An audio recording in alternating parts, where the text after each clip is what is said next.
Willie Brennan is Irish and my best friend. His parents are from Connemara, where his father was a fisherman. When Willie was 2 years old, his parents decided to move to America, or more precisely to Louisiana, to live with his uncle. For the first 3 years, they lived in a mobile home, and his father worked on a shrimp boat with his uncle. When Willie was 9, his father became the owner of 2 shrimp boats, and they moved into a beautiful house 3 houses down from mine. We quickly became friends and went through high school, college, and university together. I completed ROTC and joined the U.S. Army right after college. Willie came to Connemara to visit relatives. He and his family, his father, mother, and 3 sisters, visited there regularly for many years. He ended up spending a whole year there with his grandmother. My first assignment after enlisting was BOLC, Basic Officer Leadership Course. The purpose of the course was to teach basic leadership skills. It was a little tougher than what my ROTC instructors had done, but overall not too bad. After that, I was sent to Castell, Belgium for 3 years at SHAPE, Supreme Headquarters, Allied Powers Europe, NATO's military headquarters, where I was the youngest and most inexperienced officer on staff. All NATO countries sent their best officers there because they represented their countries to the rest of the world. I felt extremely lucky and thought someone had made a mistake sending me there. I was there for 3 months when Willie asked if I could pop over to Connemara for the weekend. We hadn't seen each other since we finished school, so I said I could. When I got there, I discovered that, contrary to what I had believed for most of my life, Connemara is not a town, it's a region. To get there, I flew to Limerick, where Willie met me and drove me to his grandmother's house in Clifton. The trip took a little over 2 hours, and we drove through Galway Bay and Galway itself, where we stopped for a bite to eat and a drink. Drinking with him, I started drinking quite frequently. The first time we tried alcohol was when we were 13. We snuck into my parents' bar, got terribly drunk, got terribly sick, and were terribly punished. We didn't touch alcohol for a long time, so there we were, sitting in a pub in Galway, Ireland, discussing the last few months. He told me that his grandmother was doing well and was happy that he was with her. She had tried to convince him to stay and had introduced him to a couple of local girls. He had always been proud of his Irish heritage, but seeing it in this setting made him feel at home. His grandmother was wonderful, and even at her age, I could imagine her as an attractive young woman. Some people start to look their age as they get older, and it's not very flattering. Others, on the contrary, age very well. Katie Brennan was one of those. She could have passed for Willie's mother, and she was very active in the community. Very active and popular. Very popular. She devoted most of her time to matchmaking. A couple of hours' drive from Clifton was the town of Lisdoonvarna, home to the country's largest matchmaking festival. She organized a small festival in Clifton, but her goal was to make it even bigger than Lisdoonvarna. Her first words to me were, "So you're the little shit who's trying to steal my Willie." I don't know what he said to her, but I liked her right away. That was the start of 2 fun days. I met a girl who was determined to make Willie stay in Ireland and marry her. Her name was Sophie, and neither she nor Willie had any illusions about what Katie Brennan wanted. But Willie had no intention of staying in Ireland, and Sophie had no intention of leaving. But they liked each other and were a perfect match. Sophie was born and raised in Clifton, so she had many acquaintances. She invited some of them to meet me at Willie and Sophie's favorite pub. I'd like to say that Irish girls are free with their feelings, but that's not true. Not that I tried very hard. Americans don't have a very good reputation in some parts of the world. So, as in Belgium, I behaved as best I could. That was one of the first lessons I learned at BOLC. We were taught that regardless of which country we were in, we were guests of that country and subject to its laws, and anything that might embarrass us as individuals or the United States as a whole would be condemned by both the army and the country we were in. So I tried to be a good guest. On the first night, I tried to buy drinks for our small group, but I was quickly told that I was their guest. "I've known since I was a kid," Willie said, "that the Irish are a generous and kind people until you cross them. Then you're done for, until they decide to forgive you." That night and the next day, I became quite close to one of Sophie's friends. Her name was Maeve, and she was everything an Irish girl should be. Long, thick red hair, a rosy complexion, and a personality and wit that made you laugh and wonder at the same time. When I left to go back to SHAPE, she came to Katie's house to say goodbye. She took my phone and added her address and number to my contacts. I did the same for her. Then she kissed me on the cheek and left. Over the 2 evenings I spent there, individuals and couples disappeared from our small group and new people appeared in their place. On the first evening, Willie told me that Irish people have a habit of leaving parties by quietly slipping away without saying goodbye to everyone present. Apparently, it started when someone got drunk and left to avoid an awkward situation, but then it became a popular way to leave parties. It was called the Irish goodbye or the French leave. Maeve and I started texting and talking to each other. Over the next 3 months, I spent several weekends with her in Clifton or Limerick. For 6 months, Maeve and I saw each other whenever one of us could visit. I liked my job at Shape and the familiar international environment. My desk was in an office with officers from Turkey, Italy, the UK, and Denmark. The officer from Denmark was a captain from Copenhagen and was exactly how you, well, maybe not you, but I, imagine a woman from Denmark to be pure, genuine beauty. Her name was Irene, pronounced Irina, and she seemed to get along with everyone in the office and everyone who came to the office except me. In her eyes, everything I did seemed wrong. After the first 2 weeks of work, we simply stopped talking to each other. She did her job, and I did mine. At first, I tried to figure out what exactly was repelling her, but I couldn't come up with anything. I wasn't a jerk. I treated her with respect. I didn't fawn over her like many of those who dated her. Watching her and listening to her, I became convinced that she was funny and smart. She was also efficient and good at her job. She was respected for her abilities and appreciated for her looks. I, on the other hand, was indifferent to her, and it showed. Other office staff said I was the only person she knew, and it was obvious she didn't like me. Our job was to process documents. This meant going through the approval-rejection process at the international headquarters. Coordinating with all these different countries was challenging but interesting and exciting. Anyway, after the first few weeks, I just said, screw it. She stayed in her little world, and I stayed in mine, both mentally and physically. We even stopped saying hello in the morning when we came into the office and wishing each other a good night at the end of the day. Everyone else was friendly, respectful, and appreciated the help and respect we gave each other. One weekend, Maeve came to visit, and we sat down at my favorite bar right by the back gate of Shape headquarters. We were leisurely enjoying shawarma and wine when Irene walked into the bar with another Danish officer. We studiously ignored each other.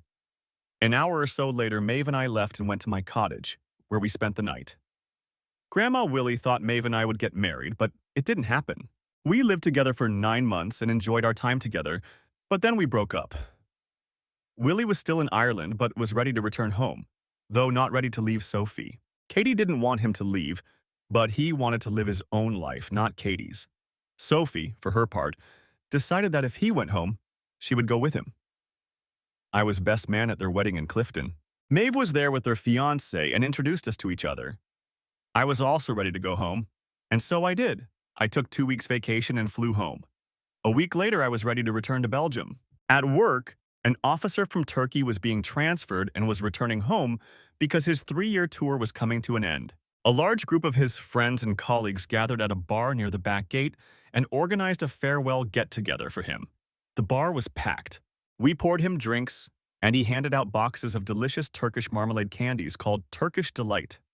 It was nice to live and work in an international environment. I was welcomed into my colleagues' homes where I met their families and tried their food. Not a week went by without me being invited somewhere. I lived in the BOQ, Bachelor Officers' Quarters, in my own room. Irene also lived there, but at the opposite end of the building and 2 floors below, so I rarely saw her. There was a communal kitchen, but I mostly ate at the officers' club or in the cafeteria in the headquarters building. There were always different smells coming from the headquarters kitchen. Most of them were pleasant, some were not, and some were just disgusting. The main store in the small shopping center on the base was a grocery store called Bon March, which loosely translated meant good market or good deal. It was an amazing place to shop with a very wide selection. You could buy food and goods from all NATO countries there. In the morning, I had to go to a farewell party for my Turkish colleagues, so I decided to take advantage of the Irish farewell and left quite early. The meeting the next day started early and lasted almost until lunchtime. I returned to the office just in time to lock my meeting notes in the safe and go to the cafeteria for lunch. I was just finishing my lunch when Irene walked by with another female officer I didn't know. To my surprise, she stopped. Your predecessor never left parties early, she said sarcastically. Out of habit, I stood up to respond. Maybe my predecessor didn't have an early meeting the next day. Or maybe he was better prepared for his meetings. I looked at her, smiled, and said as politely as I could, "Enjoy your dinner, Captain Bungard." Then I sat down. I didn't watch them leave, although I had seen her leave many times and always appreciated the sight, regardless of my personal feelings toward her. My personal feelings toward her? What were they? I didn't know. I didn't hate her. I didn't even dislike her.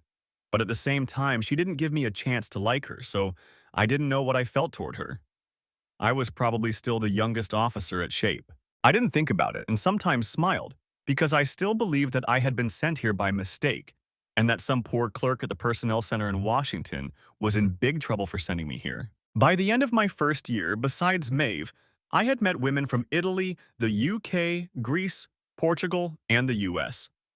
Other BOQ residents began to notice my numerous dates and diverse circle of female acquaintances and make comments. Even 3 Italian officers who lived here and were considered Casanovas called me farfallone, which I understood to mean womanizer or woman beater.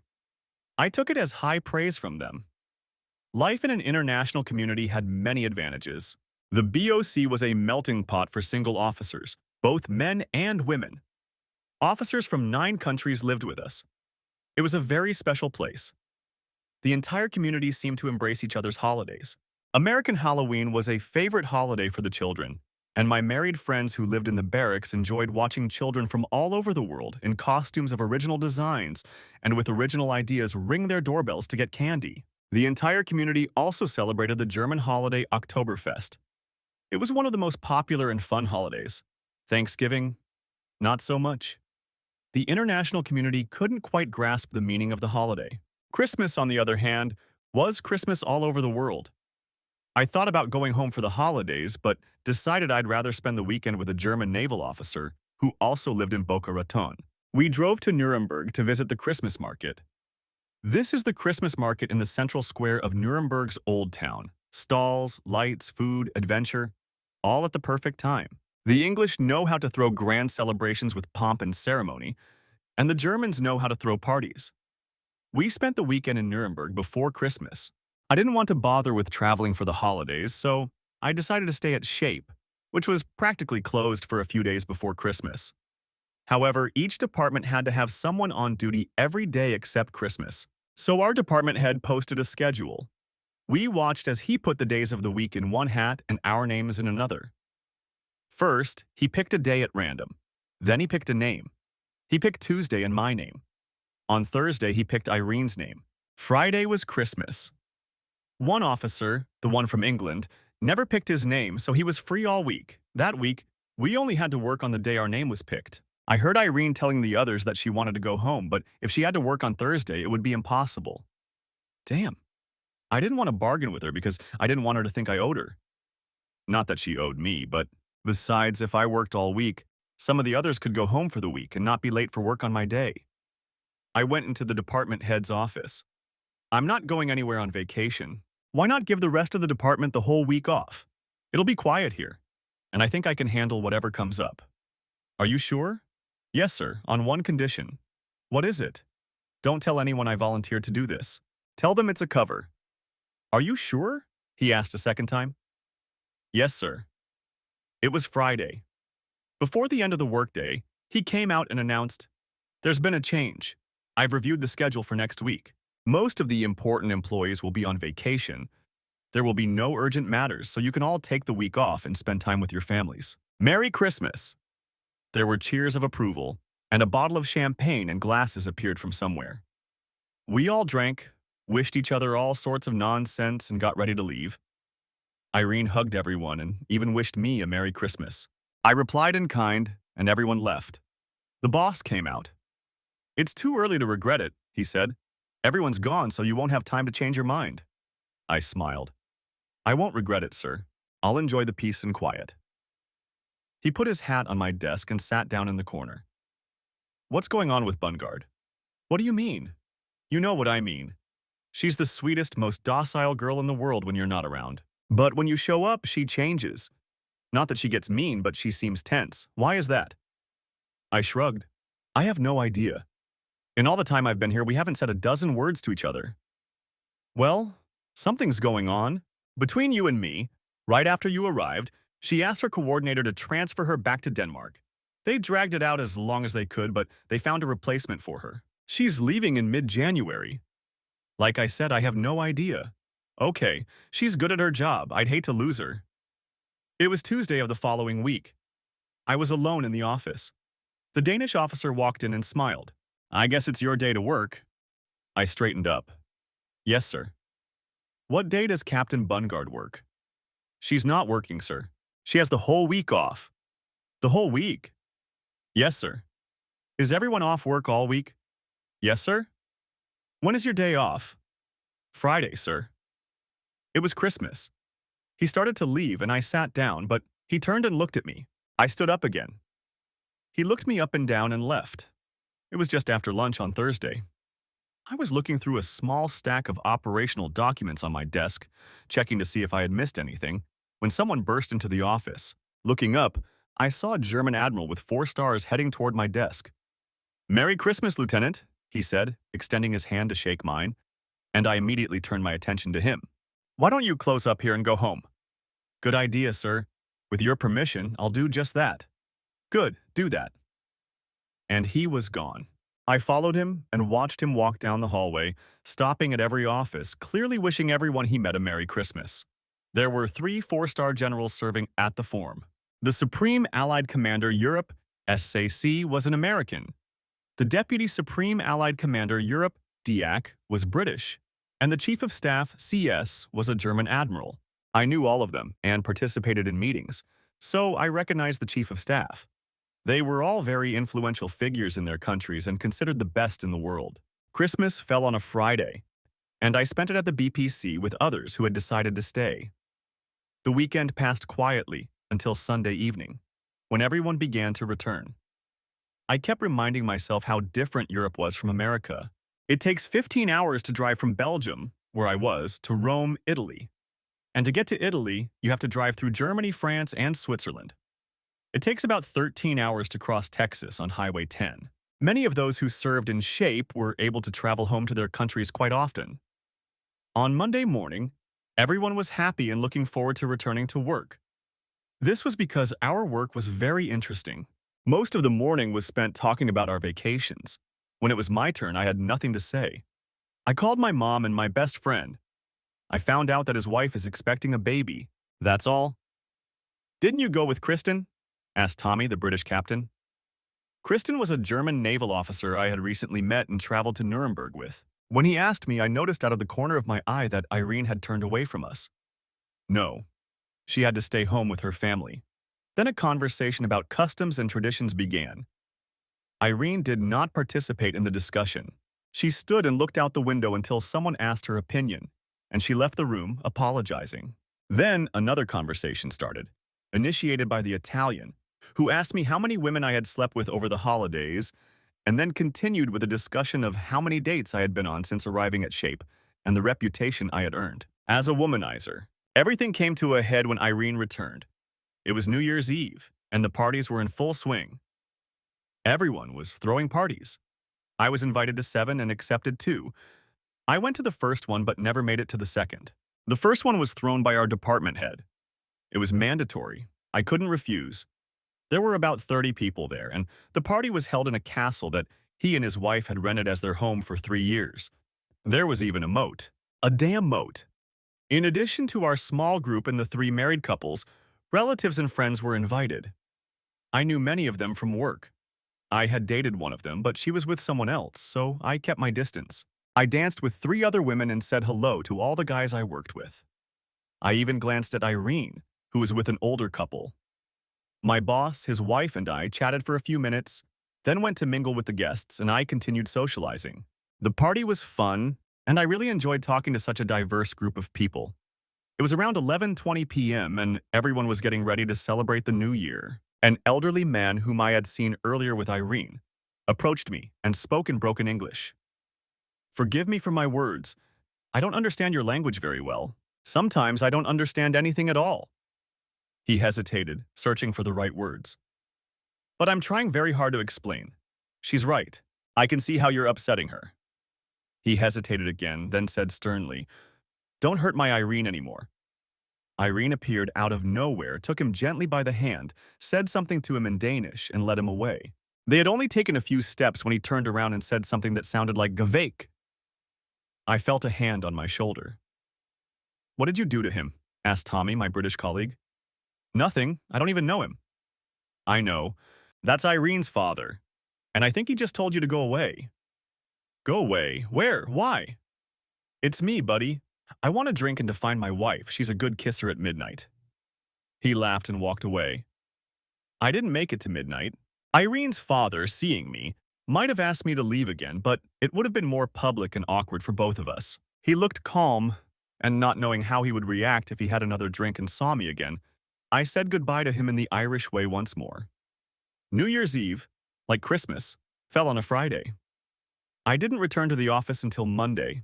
I was the first to arrive. My boss followed me in.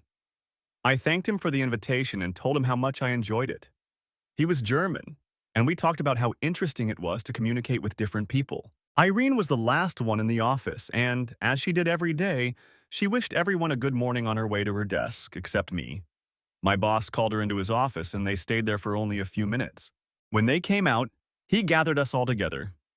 Irene is being transferred to another job. She will leave in 2 weeks when her replacement arrives.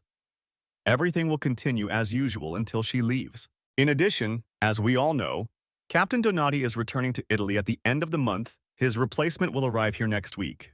There are a lot of changes in a short time, but we must not lose sight of our mission. Get back to work. I returned to my desk and started working, but stopped when Irene walked by. I watched her walk away, enjoying the view for the millionth time. I'm going to miss that sight, I thought, but I was absolutely certain that I wouldn't miss the way she treated me. That week was even worse than usual. It was as if she was deliberately showing me that she didn't like me. Before, she had simply ignored me, but now she was showing her dislike in every way possible.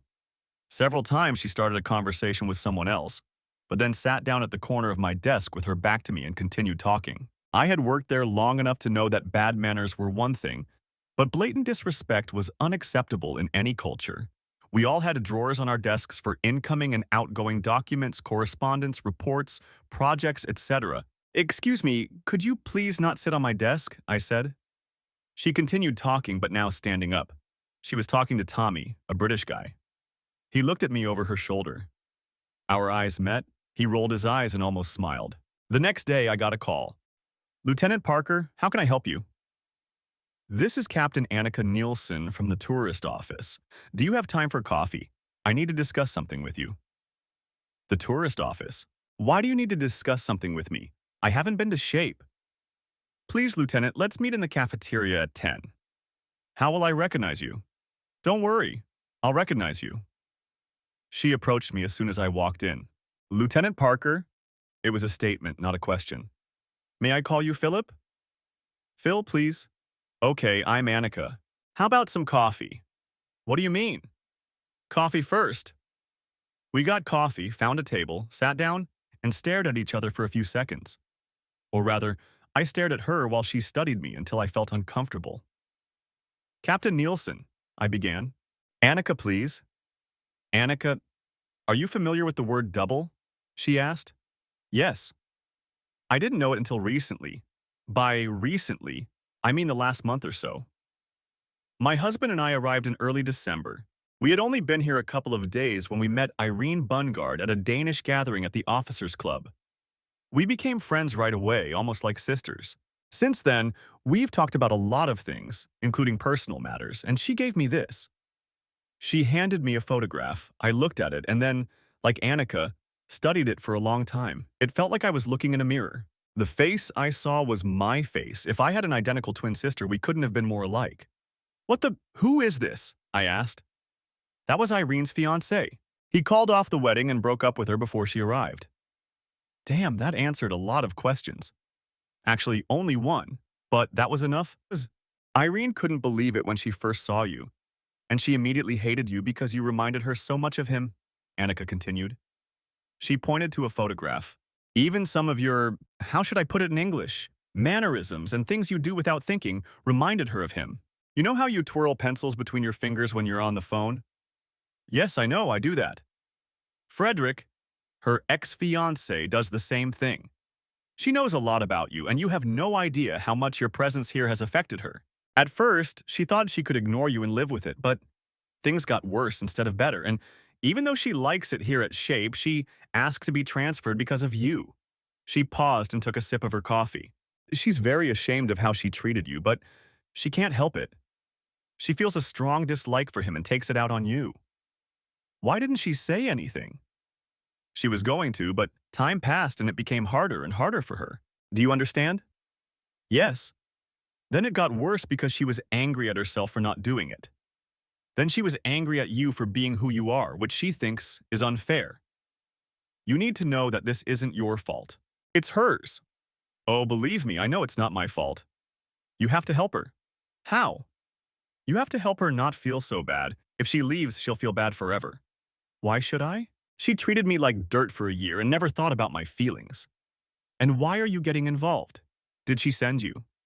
She didn't send me and she never would, never. But she's my friend. You've known her for a month. How much friendship can you have in a month? Friendships form quickly when there's sadness. Irene is sad. She's sad because of you, because of how she treated you, but she's also sad because of herself, because of how she acted. Fine. Let her stay angry. I'm not going to help her.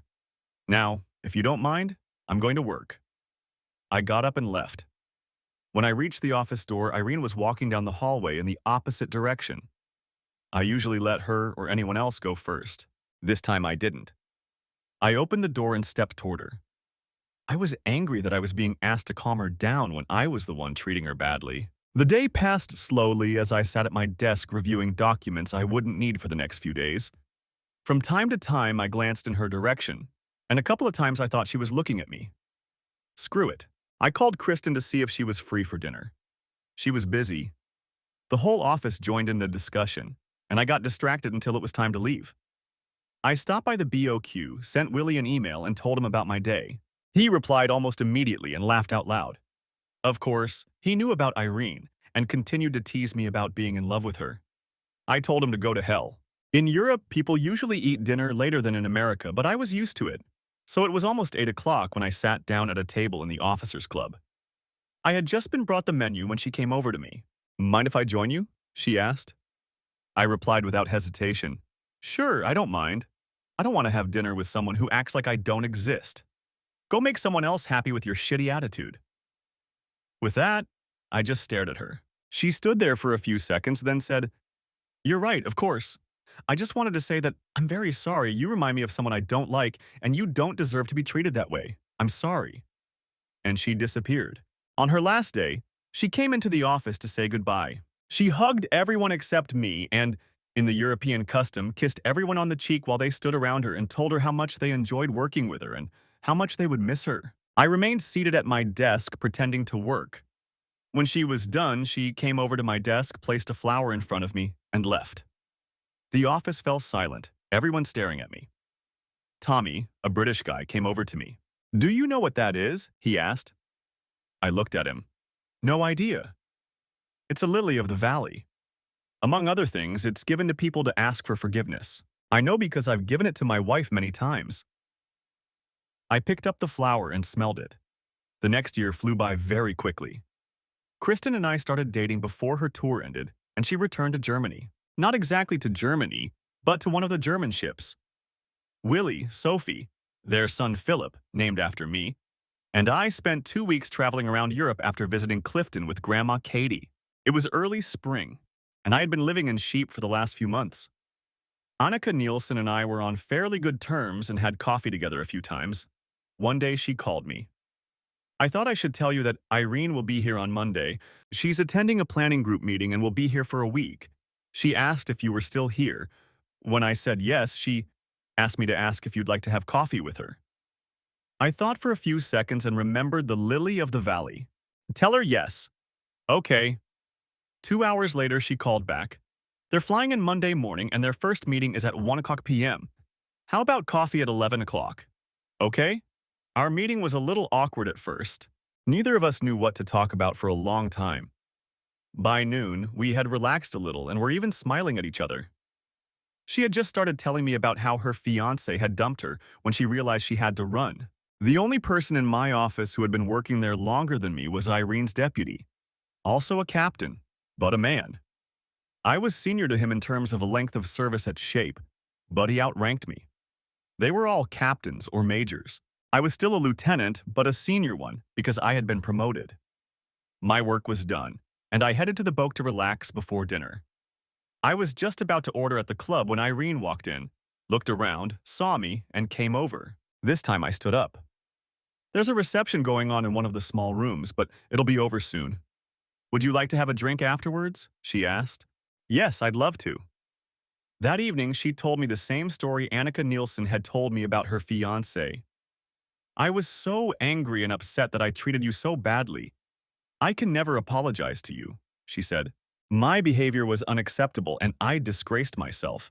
We spent all our free time together during the week she was here. Everything was fun, except for the last night before she left for Denmark. Philip, this week has been fun, but I still regret the time I wasted while I was working here, but there's something you should know. Okay, what is it? I know you probably think I'm thinking about my ex-fiancé when I'm with you. I know that because I've asked myself that question, and the honest answer is, I don't know. I don't think so, but you're so much like him, and I fell in love with him and who he was that I don't know. You two could be twins in many ways. I really thought about it. Of course, I didn't want to be a replacement for him, but I realized that I would never know for sure. That nagging doubt would probably always be with me. In any case, it was a moot point because the chances of that week being the last time I would see her were high, as I was due to return to the States in a few months. When we parted, I received the traditional kiss on the cheek and a warm, sincere goodbye. I finished my 3 years of service and returned to the United States. I took a 30-day vacation and then went to the Pentagon where I worked as an operations officer. The same job I had in Belgium. Once again, I was the youngest person in the office. And once again, I thought it was a mistake. My boss even called human resources to see if there had been a mistake, but they said no. He looked at me. Lieutenant Parker, it looks like someone has selected you for accelerated promotion. First Shape, now here. I advise you to stay out of trouble, work hard, and start your master's degree as soon as possible. You seem to be on the right track. After that, you'll just have to work as a commander for a while. And so I set off. From the office to another CCB and back. Then I decided to rent a house. I rented it, bought furniture, and everything I needed to settle in. After many years of living in a single room at the CCB, I was glad to finally have some space. The working day was long, but I had a lot of days off and holidays. I served there for 3 months before I realized that I needed sex. The officers' club became my favorite place, but there wasn't much choice there. I managed to start a relationship with another female officer and we became friends. She was 2 ranks above me and 5 years older, but that didn't matter.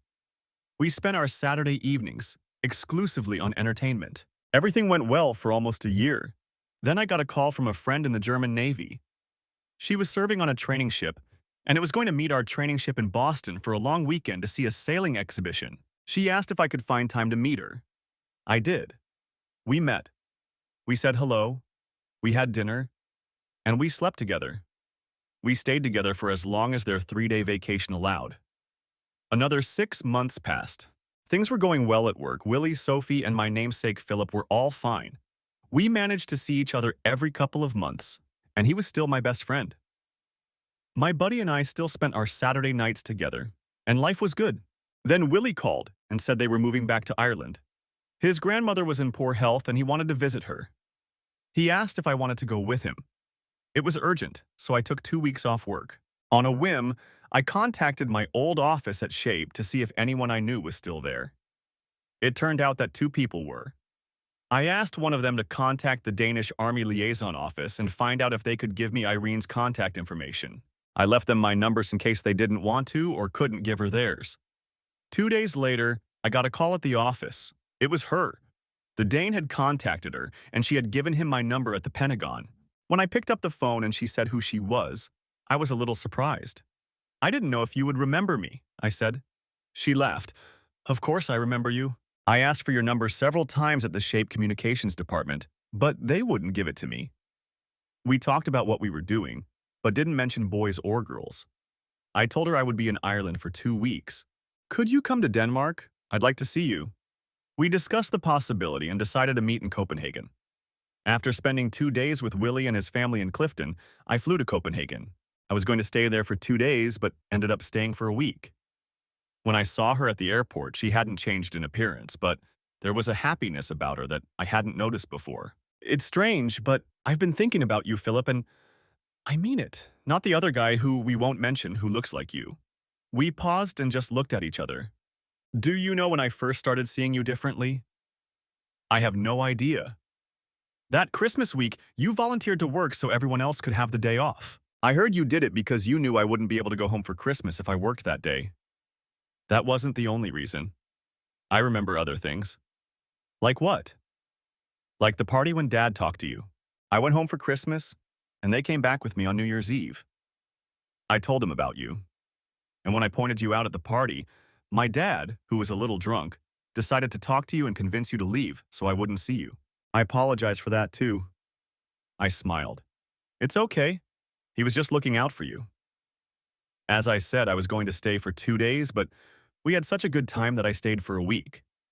On the last night, we got down to business. I'd like to say it was the best thing that ever happened to me, but it wasn't. We were both trying too hard, and it all happened too fast. We both had better moments in our lives. Fortunately, we had other opportunities to make things right. For the next 2 years, we took turns flying across the Atlantic to visit each other. My 3 years at the Pentagon came to an end, and I was ordered to move to Germany. I sold my house, packed my things, and left. By then, I was a captain, and my new assignment was to the headquarters of USAREUR, U.S. Army Europe. Upon receiving my assignment, I remembered my boss at the Pentagon saying that all I needed was time to command. And that's what I got. Garrison commander. It was a major's job, and I was a captain. Things were going well. The job was great. Irene returned to Shape, and we spent most of our weekends together. Our relationship was getting more serious, and I enjoyed the trips to Shape, whether it was 5 hours by car or 4 hours by train. After almost a year together, she persuaded herself to take a job as a liaison officer for the Danish army at USAREUR headquarters, and we moved in together. We were discussing marriage when I got a call from my unit saying that, as my 3 years of service in Heidelberg were coming to an end, I was needed in Afghanistan. Irene and I looked at each other, said goodbye with tears in our eyes, and I left. A month later, I returned to Germany to a military hospital, but I didn't know that because I was in a coma. When I came to, Irene was sitting by my bed holding my hand. She told me what had happened and how I had ended up there. There were 6 of us in the car when we were hit. 4 of the 6 died almost immediately. The driver and I survived, but barely. They discussed amputating my left leg below the knee, but apparently they weren't prepared for Irene to speak up in all 4 languages she knew, and that convinced them to wait and let me make the decision. After being given the choice, I decided to keep my leg, even though it would be scarred and disfigured, and I would limp for the rest of my life. Irene smiled when I told this to the group of doctors. She took my hand and announced, "He can still dance with a limp, but he can't dance on one leg." I had no idea where she got that from. Since we had only danced a dozen times, I looked at her. She leaned toward me and said, "I plan on us dancing for a very long time." Then she kissed me. I stayed at the rehabilitation center for another month. Irene was present at every session, encouraging me and supporting me when necessary. I had to return to CONUS, the continental United States, for further hospitalization, rehabilitation, and testing to determine whether my injury would prevent me from remaining in the military. It took a long time, but I was able to convince them to let me stay in Germany for rehabilitation and evaluation. It took 3 months and a successful annual physical fitness test for the commission to approve my continued active duty. I was assigned to a different position at USAREUR headquarters. 2 months later, Willie was the best man at Irene and my wedding in Copenhagen. Her father told me in broken English that he was glad I wasn't Havik. We spent 2 years in Germany. We wanted more, but she had to go back to Denmark for 2 years. There was no work for me there, so I returned to the States.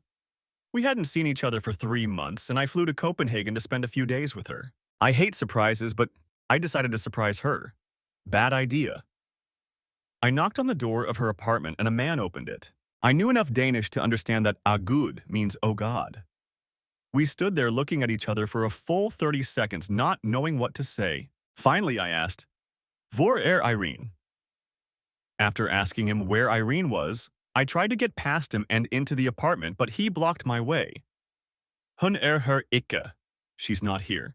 Hvor er hun? Where is she? I squeezed into the room and looked around.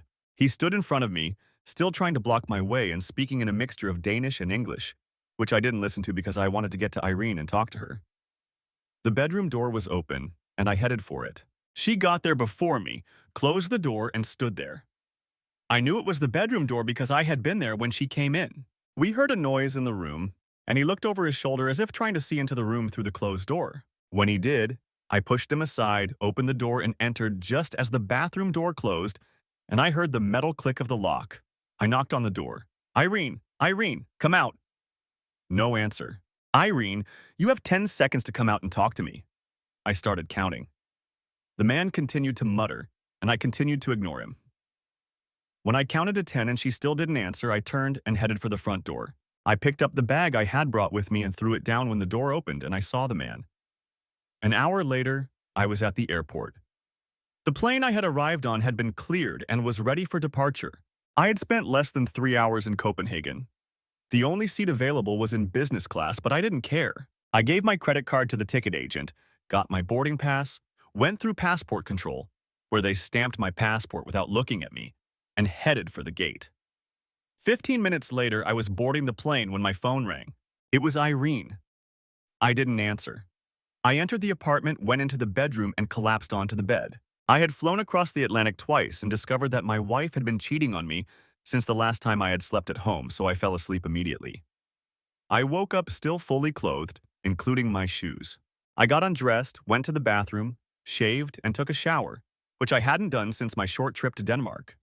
There were a dozen messages from Irene on my phone. I deleted them all without reading them. 3 months ago, when I returned to the United States, I was transferred to the Pentagon to the same position I had held before. Except for my only assignment in Germany, the position of operations officer seemed to be my niche in the Army. I was studying for a master's degree through a distance learning program and was due to graduate in a year. The morning after I returned from Denmark, I showed up at the office, much to the surprise of my colleagues. I knew I would be questioned by everyone, so I made a general announcement and told them what had happened. Everyone expressed their condolences, and then we all got to work. I immersed myself in my work, trying to compensate for, I don't know what, but I needed to distract myself. 2 days later, I got out of the elevator in my building, turned toward my apartment, and was met with a barrage of Danish words. Loosely translated, I was called an ungrateful, negligent bastard who didn't trust his wife enough to give her a chance to explain what had happened, and that only a worthless, dog-eating son of a bitch could be so low. That was the only thing I understood because she was cursing me in other languages I don't know, so I had no idea what she was saying. Neither did a dozen other people who had poked their heads out of their apartment doors to see what was going on in the hallway. When she was done, she threw my passport at me. It hit me and fell to the floor. "Now, you son of a bitch," she said in English. "Look at this." I picked it up. She came over to me, snatched it out of my hands, opened it, and started flipping through it until she found the right page, then shoved it at me and pointed to the stamp. "What do you see?" Anyone who has traveled knows that when you enter a country and go through immigration, they stamp your passport with the date of entry. They also stamp it when you leave the country. I saw the stamp confirming that she had entered the UK 3 days before my arrival in Copenhagen. She made sure I saw it, then snatched my passport from my hands, found another page, shoved it at me, and pointed to another stamp. "What do you see?" It was a stamp indicating that she had left the UK literally the day before. She picked up the passport again, found the last page, and handed it to me. It said that she had entered the US on the same day. "So rend mig dit rovhul, go to hell, bastard. I'm going home and I never want to see you again." She walked down the hallway to my apartment, grabbed her suitcase and backpack, which were standing in the hallway by the door, and ran past me to the elevator. All the while, I tried to stop her and talk to her, but she wouldn't. Even while we were waiting for the elevator, I literally begged her to talk, but she ignored me. When the elevator arrived and the doors opened, she got in, threw her bags down, and stood in the doorway, blocking my way. I tried to step over the bags, but she pushed me away as soon as the door closed. I rushed down 5 flights of stairs, but when I got to the bottom, she was gone. What should I do now? I thought. She had made herself very clear. If she was in England, she couldn't be in her apartment, but who was there and why? I tried calling her many times, each time leaving a message apologizing and literally begging her to talk to me, but to no avail. I called Willie and told him about my situation. He told me that, in his opinion, European women are somewhat different from American women. Although some American women may try to cut your balls off, in most cases they will just cry and walk away if they are treated badly, misunderstood, or ignored. They will hate you and hold a grudge. But if his wife Sophie was a typical European woman, then it's best not to get involved with them. Otherwise, you can expect them to cut your balls off, at the very least. Remember, Irene flew in from England just to show you that you were wrong, and I'm willing to bet she's not done with you yet. My advice is to sit quietly for a while and see what happens. If you're lucky, she'll calm down and forgive you. Your biggest mistake is the same one most men make. You immediately assumed the worst and didn't give her a chance to explain herself. That's 2 strikes, and the third may or may not come. After all, she knows nothing about baseball or the 3-strike rule. I'm thinking of going after her. Do it at your own risk. It's still fresh in her mind, and you can only make things worse. Give her some time. She might not like that I'm waiting. She'll like it better if I make a move right away. She may or may not like it. Pay the money and take the risk. Either way, good luck. You know, I'll be there to help you pick up the pieces. And I knew he would be. He had been there for most of my life. A month passed, and I didn't hear from her. I decided that if she was going to get a divorce, she would do it in Copenhagen, since that was where we got married. Then I remembered something. It took me 3 days, but I managed to arrange for a single lily of the valley to be delivered to her apartment in Copenhagen. A week passed, then another, and another. There was no call from Irene. I tried to call her, but she didn't answer or pick up. I went to the JAG office. They're military lawyers. They couldn't represent me in divorce court, but they could give me advice. The major I spoke to said that since we were married in Denmark, all divorce proceedings had to be done there. I emailed Irene, since she wasn't answering my calls, and told her that I would agree with whatever she decided. I just needed to know what it was. Another 2 weeks went by, but there was still no response. The third week was different. I rarely received any mail. Like many other people, I did everything online. Weeks could go by without a single letter in my mailbox, except for advertisements. But then the day came when I received a divorce notice and a divorce petition. The original was in Danish, but a translation was attached. There was also a handwritten note from her. Philip, I've thought long and hard and have come to the conclusion that our marriage was a mistake. You didn't do anything to find out the truth about who was in my apartment. You just assumed that I was there with him, and that hurt me deeply. Sign the papers and it will all be over. Irene. The lilies of the valley didn't seem to matter much. I signed the papers and sent them back. Shortly after that, I was called into the chief's office. Captain Parker, General Thompson is getting 3 stars and is being sent to Italy. He needs a new aide. He has seen you in your work and would like to talk to you about the position. What do you think? I don't know what to think or say. You can say you're not interested. To be honest, I don't know if I'm interested. In that case, he wants to talk to you tomorrow at 9 in the morning. Be sure to wear a clean uniform. He smiled as he said this. He always said that when one of us was going to have a private meeting with the general. The interview went well, and a month later I was flying to Italy as an aide to the newly promoted Lieutenant General William G. Thompson. I had also recently been promoted to major. This promotion came as a surprise to me. Relatively young captains rarely receive the rank of major, unless, of course, a 3-star general was involved. A general's aides have virtually no personal life that does not involve accompanying the general, and often his wife, to the numerous events they are required to attend. We have been in Italy for 4 months now, and with the exception of Sundays, I have not had a single day when I did not have something to do for the general. The military world is small, and if you stay in it long enough, you start to meet the same people over and over again. In Italy, I met 2 officers whom I had gotten to know while working at SHAPE. General Thompson was having lunch with several high-ranking officials in a private room at the officers' club, and I was having lunch in the main dining room nearby. Both officers came in, saw me, sat down at the table, and we had lunch together. We reminisced about our days at Shape and asked about people we knew there. You know that sexy Danish captain who worked in your office? She's back there. Only now she's a major and married to an American named Parker. Lucky guy, one of them said. They both looked at each other. Damn, that's not you, is it? I nodded. So you're married to her? The first one asked. I was, but we're divorced. Well, kiss my ass. There was a pause before he spoke again. Just out of curiosity, is she really as beautiful as she seems? God, Tony, said the second officer. What kind of questions does a man ask his wife? He said they were divorced, so why can't I? They argued without reaching a consensus. Finally, the first one, Tony, looked at me. Well, Phil, will you answer that question? I smiled. Sure. Imagine the most beautiful woman you can think of, and I can almost guarantee she's not as beautiful as Irene. Damn. Then why did you get divorced? I told them the whole story. When was the last time you saw her? About 8 months ago. Does she know you're here? Probably not. The last time we saw each other was when I was at the Pentagon. Then next week will be a surprise for her. Why? Because she's part of a team that's coming here for 3 days to brief the staff. What team? The advanced team for the NATO exercises that are taking place in 3 months.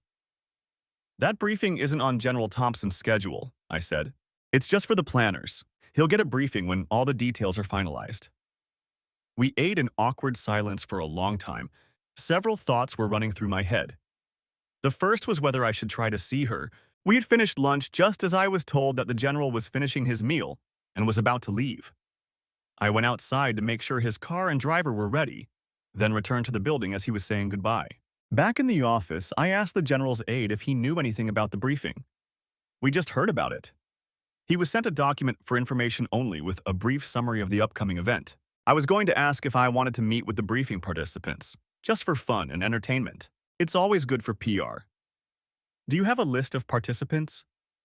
Yes, here it is. Can I see it? Sure, but why are you interested? My ex-wife may be one of them. Oh, that's not good, he said, handing me the list. Her name was second on the list. She was the deputy team leader. Major Irene Parker.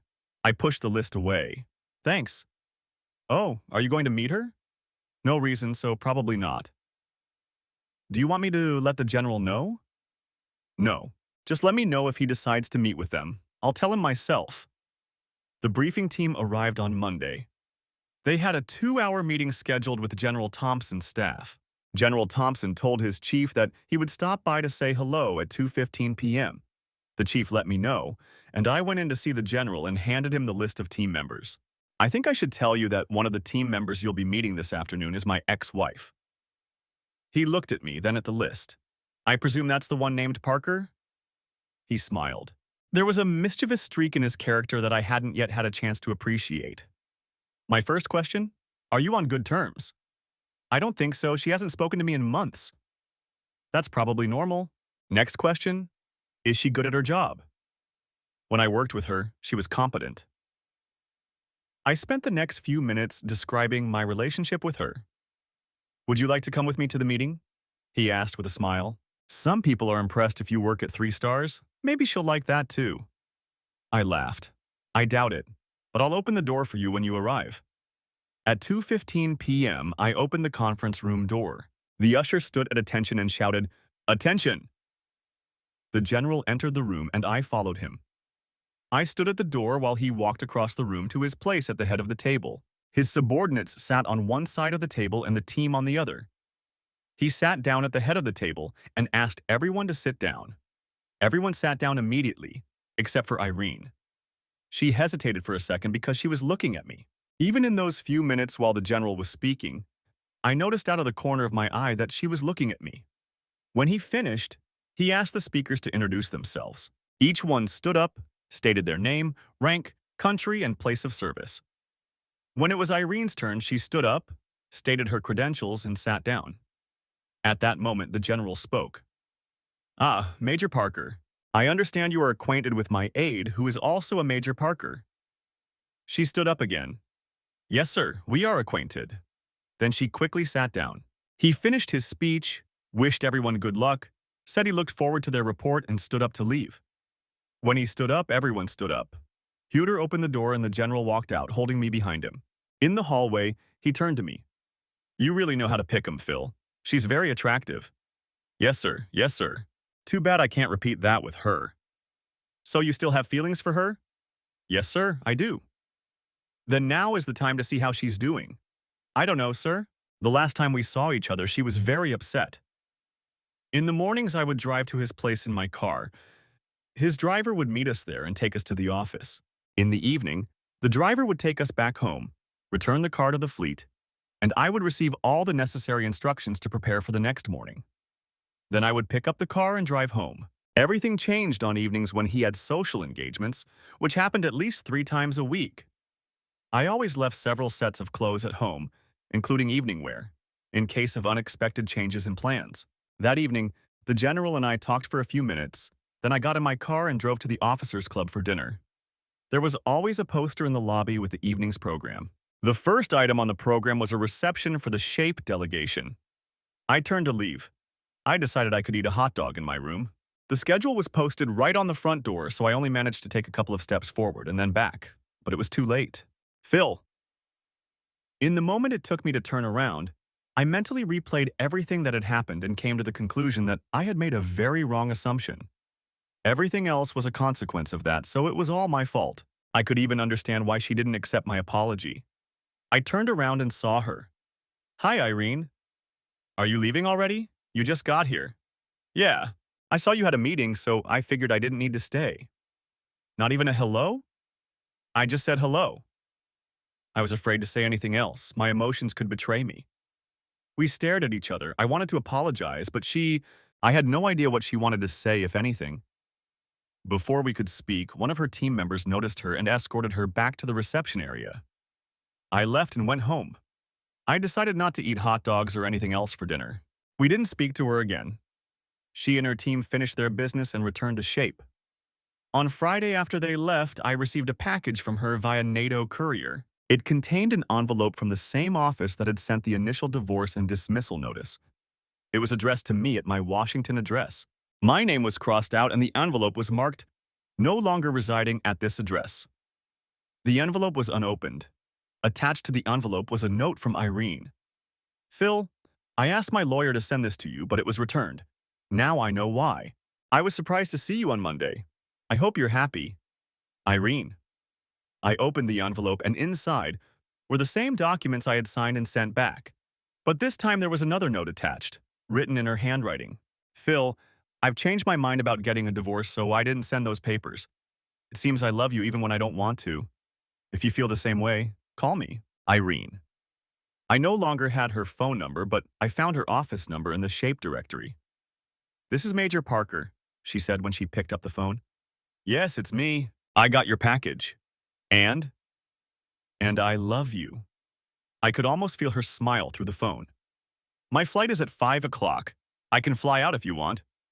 What time do you arrive? I'll meet you. As we drove home in the general that evening, I told him about the phone call. I'm happy for you and hope everything works out.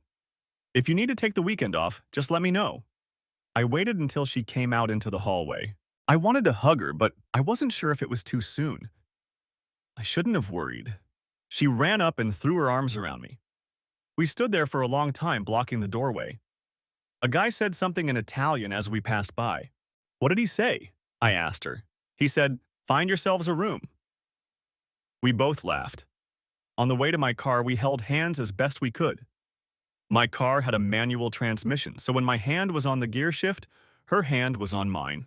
We didn't talk about anything. We just enjoyed being together. 10 seconds after the door closed, we were in each other's arms again. We pulled away from each other and I asked if she wanted something to eat or drink. We decided to have some wine. I poured us both a glass, we took a friendly sip, and sat down on the sofa. We needed to talk, but where to start? She said, I was so angry with you. I know and I understand. I'm sorry, but when I saw him and thought you were with him, I just lost it. Me too.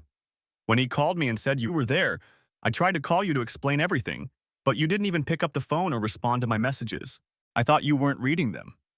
That made me even angrier. I was on a business trip and couldn't leave. But as soon as it was over, I flew to America to see you. The whole flight made me even more upset. Then you weren't home.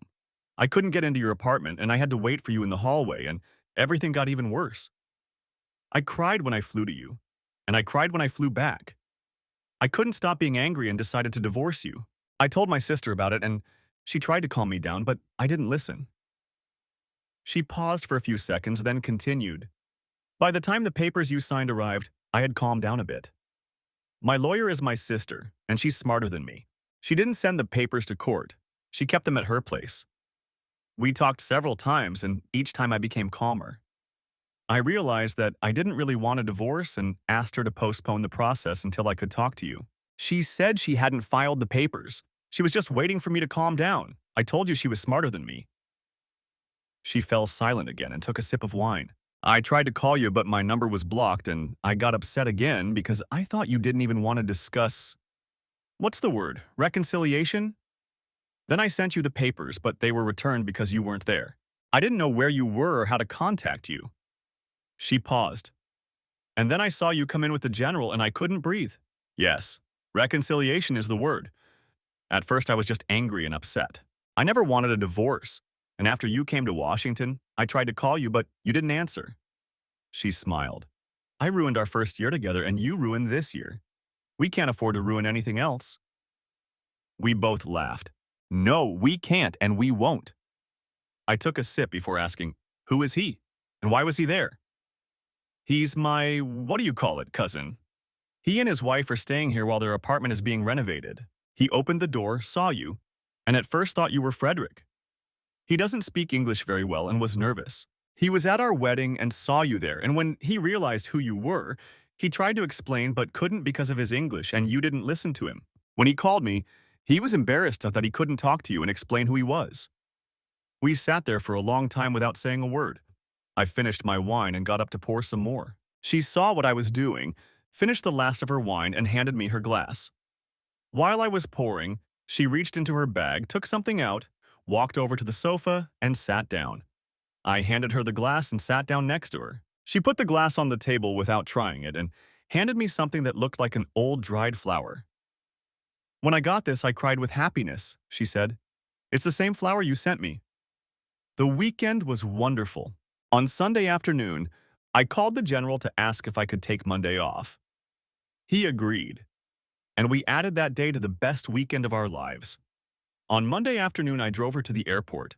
The job of assistant to the general involved long hours and very little free time, but we made the most of what we had. The trips between Belgium and Italy were frequent and enjoyable. This went on for 4 months. One day, General Thompson called me into his office. Phil, Esther, his wife, and I are taking 2 weeks vacation. We're going to Cleveland to visit her brother. He's not feeling very well. We're leaving on Friday. In the meantime, we want you to take some time off too. I'm sorry to hear that her brother is ill, sir, and I understand her desire to see him. I'll take some time off and spend it in Belgium. No need. I spoke to the general and told him I wanted Major Irene Parker to work on my staff, and she's been transferred. She wanted it to be a surprise, but I don't like surprises. She'll be here on Friday. Frankie, Staff Sergeant Frank Branford, his driver, will take us to the airport, and you can stay here and wait for her. I thanked him warmly and left. The manager, administrative assistant, and administrator smiled when I entered. I lived at the BOC, where I seemed to have spent most of my life, but there wasn't room for the two of us, so I went to the housing office to see if there was any accommodation available. As I was the general's aide-de-camp, I was entitled to accommodation on the base. The only house available was in the so-called colonel's quarter. I was neither a lieutenant colonel, let alone a colonel, but they moved me there anyway. No one will complain, you're the general's aide, they told me. The house was furnished with government furniture, but it was enough until Irene and I got our own. It was midday on a Friday. The general and his wife had already left, and I was sitting in my office, twiddling my fingers, when she came in. I jumped up, went over to her, and kissed her. I thought you didn't seem surprised to see me, she said. Who said that? General Thompson, and I'm glad he said so. Let's go home. Her car was loaded with her things, and she followed me to our house. She was surprised that we had a house. She had expected us to be crammed into my little room at the BOQ for a while. It's not the best house, but While we're here, it's our home, I said. It's beautiful. The next 2 years were good. General Thompson was transferred back to the Pentagon and asked me if I wanted to go with him. Irene and I discussed it and decided we preferred to stay in Europe. The general understood and called Saussure again, who arranged for Irene and me to be transferred back to shape. As Mel Brooks said, it's good to be king. In our case, we weren't kings, but we knew the king, so it was almost the same thing. We are now back in Belgium and have been living here for 3 years, but we may stay here longer. Irene has been in the military longer than I have, so she will retire before me. When I retire, we will live in America, but we will visit Denmark often to see her family. Grandma Willie is still alive and well, but she uses a wheelchair. Willie, Sophie, little Philip, and his younger brother Sean have moved to Ireland. Life is good. Thanks for watching. I hope you enjoyed it. Subscribe to my channel and stay tuned for new videos.